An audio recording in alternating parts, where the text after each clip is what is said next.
باب 12 مجھے فخر کرنا ضرور ہوا اگرچہ مفید نہیں، پس جو رویہ اور مکاشفے خداوند کی طرف سے عنایت ہوئے ان کا میں ذکر کرتا ہوں۔ میں مسیح میں ایک شخص کو جانتا ہوں جو 14 برس ہوئے کہ وہ ایک تیسرے آسمان تک اٹھا لیا گیا۔ نہ مجھے یہ معلوم کہ بدن سمیت، نہ یہ معلوم کہ بغیر بدن کے، یہ خدا کو معلوم ہے۔ اور میں بھی یہ جانتا ہوں کہ اس شخص نے بدن سمیت یا بغیر بدن کی، یہ مجھے معلوم نہیں، خدا کو معلوم ہے۔ ایک فردوس میں پہنچ کر ایسی باتیں سنیں جو کہنے کی نہیں اور جن کا کہنا آدمی کو روا نہیں۔ میں ایسے شخص پر تو فخر کروں گا، لیکن اپنے آپ پر سوا اپنی کمزوریوں کے فخر نہ کروں گا، اور اگر فخر کرنا چاہوں بھی تو بے وقوف نہ ٹھہروں گا، اس لیے کہ سچ بولوں گا مگر تو بھی باز رہتا ہوں، تاکہ کوئی مجھے اس سے زیادہ نہ سمجھے جیسا مجھے دیکھتا ہے یا مجھ سے سنتا ہے۔ اور مکاشفوں کی زیادتی کے باعث میرے پھول جانے کے اندیشے سے میرے جسم میں کانٹا چبھویا گیا، یعنی شیطان کا قاصد، تاکہ میرے مکے مارے اور میں پھول نہ جاؤں۔ اس کے بارے میں نے 3 بار خداوند سے التماس کیا کہ یہ مجھ سے دور ہو جائے، مگر اس نے مجھ سے کہا کہ میرا فضل تیرے لیے کافی ہے، کیونکہ میری قدرت کمزوری میں پوری ہوتی ہے۔ پس میں بڑی خوشی سے اپنی کمزوری پر فخر کروں گا، تاکہ مسیح کی قدرت مجھ پر چھائی رہے۔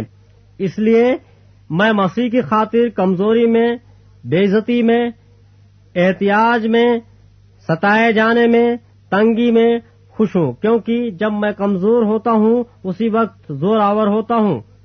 میں بے وقوف تو بنا، مگر تم ہی نے مجھے مجبور کیا، کیونکہ تم کو میری تعریف کرنا چاہیے تھا، اس لیے کہ میں ان افضل رسولوں سے کسی بات میں کم نہیں، اگرچہ کچھ نہیں ہوں۔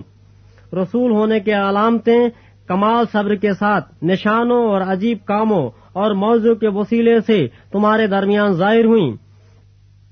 تم کون سی بات میں اور کلیسیاؤں سے کم ٹھہرے، بجز اس کے کہ میں نے تم پر بوجھ نہ ڈالا؟ میری یہ بے انصافی معاف کرو۔ دیکھو، یہ 3ری بار میں تمہارے پاس آنے کے لیے تیار ہوں اور تم پر بوجھ نہ ڈالوں گا، اس لیے کہ میں تمہارے مال کا نہیں بلکہ تمہارا ہی خواہاں ہوں، کیونکہ لڑکوں کو ماں باپ کے لیے جمع کرنا نہیں چاہیے بلکہ ماں باپ کو لڑکوں کے لیے۔ اور میں تمہاری روحوں کے واسطے بہت خوشی سے خرچ کروں گا، بلکہ خود بھی خرچ ہو جاؤں گا۔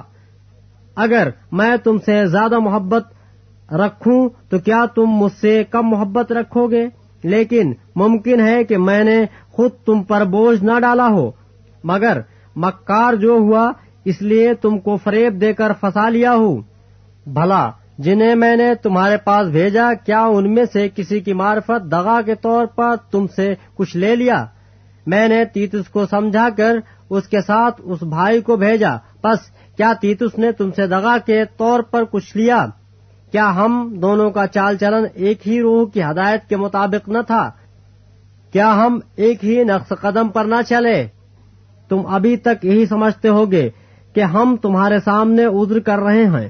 ہم تو خدا کو حاضر جان کر مسیح میں بولتے ہیں، اور اے پیارو، یہ سب کچھ تمہاری ترقی کے لیے ہے، کیونکہ میں ڈرتا ہوں کہیں ایسا نہ ہو کہ میں آ کر جیسا تمہیں چاہتا ہوں ویسا نہ پاؤں، اور مجھے بھی جیسا تم نہیں چاہتے ویسا ہی پاؤ، کہ تم میں جھگڑا، حسد، غصہ، تفرقے، بدگوئیاں، غیبتیں، سیخی اور فساد ہوں۔ اور پھر میں جب آؤں تو میرا خدا مجھے تمہارے سامنے عاجز کرے اور مجھے بہتوں کے لیے افسوس کرنا پڑے جنہوں نے پیشتر گناہ کیے ہیں، اور اس ناپاکی اور حرام کاری اور شہوت پرستی سے جو ان سے سرزد ہوئی توبہ نہیں کی۔